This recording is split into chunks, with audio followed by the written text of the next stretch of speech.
उसकी चिंता मतलब पूर्व को तो भूलो अब। देखो, पूर्व को भूलो, वर्तमान को सँभालो, वर्तमान को। पूर्व की याद में, पूर्व की जलन में वर्तमान को नष्ट करना, ये बुद्धिमत्ता नहीं। ये सेकंड जो हमारा गलत गया, वो तो गया ही है।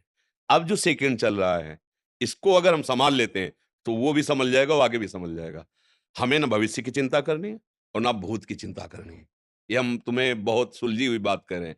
हमें वर्तमान के सिर्फ़ सेकंड को सँभालना है। हम मिनट की भी बात नहीं कर रहे।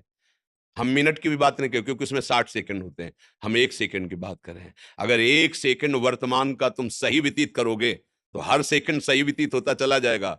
तो जो पीछे गलतियाँ हुई हैं ना, वो सब खत्म हो जाएँगी। आगे गलती होने की संभावना नहीं, क्योंकि मैं वर्तमान को सुधार रहा हूँ। हर सेकंड मैं सावधान हूँ। हर सेकंड, 1 मिनट, 1 घंटा, 1 दिन, 1 साल बोझा लग जाएगा दिमाग में। कैसे सँभाल पाऊँगा 1 साल? हम कह रहे हैं 1 सेकंड। हर सेकंड को तुम पवित्र, मंगलमय, तो आपका जीवन मंगलमय हो जाएगा। हमारे 1-2 जन्म नहीं कि हम प्रायश्चित से काट लें पाप। पूरे को विध्वंस करे वो केवल गुरु भगवान में समर्थ। भगवान ही गुरु, गुरु ही भगवान, उन्हीं में उनकी करुणा दृष्टि से समस्त संचित कर्म भस्म हो गए। अब उनकी कृपा दृष्टि से उन्होंने जो नाम दिया, उस नाम से हम वर्तमान को पावन कर रहे हैं, तो भविष्य हमारा महामंगलमय हुआ। भूत की चिंता नहीं। भूत की तुम चिंता मत करो। अहम त्वाम सर्वपापेभ्यो मोक्षयिष्यामि मा शुचा। जगत गुरु भगवान श्री कृष्ण कह रहे कि सर्वधर्मान परित्यज्य माम एकम शरणम ब्रज, अहम त्वाम सर्वपापे। मैं कहता हूं चिंता मत कर तू, मैं तेरे सारे पाप नष्ट कर दूंगा। तेषाम हम समुद्धरता मृत्यु संसार सागरात, मैं उसका उद्धार करता हूं जो मेरा आश्रय लेकर के प्रतिक्षण में अनन्य चिंतयन्तु माम। एक एक क्षण केवल हमारा भगवान के चिंतन में, भगवत कार्य में, जगत मंगल में जाए। तुम भूल जाओ भूत को, भूल जाओ भविष्य को। हर क्षण तुम्हारा मंगल ही मंगल होगा। ये ठेका ठाकुर जी लेते हैं। योगक्षेमम वहां में हम, अप्राप्त की प्राप्ति कराना योग, और प्राप्ति की रक्षा कराना क्षेम।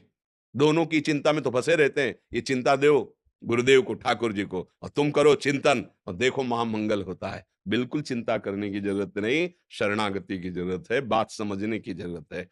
देखो, ये समझ में आवे चाहे ना आवे, हम आपको बता रहे हैं, पाप और पुण्य की सत्ता नहीं है, ये असत है। जैसे स्वप्न में आपने बहुत से कत्ल किए या बहुत से दान किए, तो वो झूठे हैं ये तभी जान पाओगे ना, जगे जब। जगने पे ही तो जान पाओगे, लेकिन स्वप्न में तो नहीं जान पाओगे ना। अभी हम मोह निशा सब सोवनिहारा, और देखे स्वपन अनेक प्रकारा। अनेक प्रकार, कभी अशुभ कभी शुभ, यही हो रहा है। तो हम क्या है, अभी सोए हुए पुरुष है। किस में सोए हैं? अज्ञान में। मोह निशा, मोह माने अज्ञान। अज्ञान में मुझे दिखाई दे रहा मैं बहुत बड़ा दाता हूं, अज्ञान में दिखाई दिया मेरे बहुत पाप हो गया है। और जब जगे, तो जैसे स्वप्न का पुण्य और पाप का कोई अस्तित्व नहीं रहता, ऐसे ज्ञान प्रकाशित जब हृदय में हुआ, तो अब जो अज्ञानवशात तुमसे, उनका कोई महत्व नहीं, वो सब भस्म हो जाते हैं। पर जगने पर, स्वप्न में अगर चाकू मारी जा रही है तो मारी जा रही, फिर वो ऐसे ही कष्ट होगा, नहीं होता। जो सपने सिर काटे कोई, बिनु जागे दुख दूर न होई। अब जैसे कोई बाढ़ में पीड़ित है, स्वप्न में देखा कि फंस गए और बूढ़ रहे, तो फिर बूढ़ ही रहा है, पूरा कष्ट अनुभव हो रहा है। अब उसके लिए कोई उपाय नहीं है कि तुम नौका लगा दो, जल जहाज लगा दो, तैराक कुदवा दो, कोई उपाय नहीं।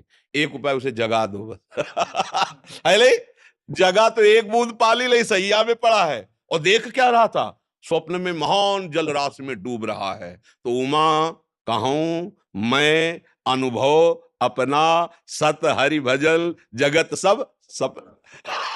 तो हमें ना ये चिंता नहीं करनी कि हमसे बहुत पाप हो गए, अब क्या होगा। जगो, जग जाओ, उनकी सत्ता ही नहीं है। ना सतो विद्यते भावो, ना भावो विद्य। जब सत्य में स्थित हो गए, तो आपके ऊपर कोई कानून नहीं लागू होता। आपके ऊपर न कभी लागू हुआ, न कभी लागू होगा। आप निर्विघ्न, निर्विकार, आप बंधन रहित त्रिगुणातीत स्वरूप हैं। अब खत्म हो गया खेल। जब तक ये जानोगे नहीं, जब तक ये मानोगे नहीं, जगोगे नहीं, तब तक भोगना पड़ेगा वो जो कष्ट मिल रहा है। ये स्वप्न ही में जन्म मरण हो रहा है, स्वप्न ही में दुख सुख हो रहा है, स्वप्न ही में द्वंद्व हो रहा है, अर्थात मोह अज्ञान के कारण। और जहां अज्ञान नष्ट हुआ, बोले जीवन मुक्त महापुरुष, बोले मोक्ष पदवी को प्राप्त महा, ये मोक्षाधिपति हो गया। क्यों? क्योंकि अब ज्ञान और ये ज्ञान मिला कहां से? गुरुदेव से। अज्ञान तिमिरांधस्य ज्ञानांजन शलाकया चक्षुरुन्मीलितम मेन तस्मै से। अब चक्षुरुन्मीलितम, खुल गए नेत्र, अभी तक सो रहे थे, अब खुले हैं गुरुदेव की कृपा से। चक्षुरुन्मीलितम मेन तस्मै श्री गुरुवे नमः। उन गुरुदेव भगवान को नमस्कार करते हैं जिन्होंने हमें ज्ञान के नेत्र प्रदान किए।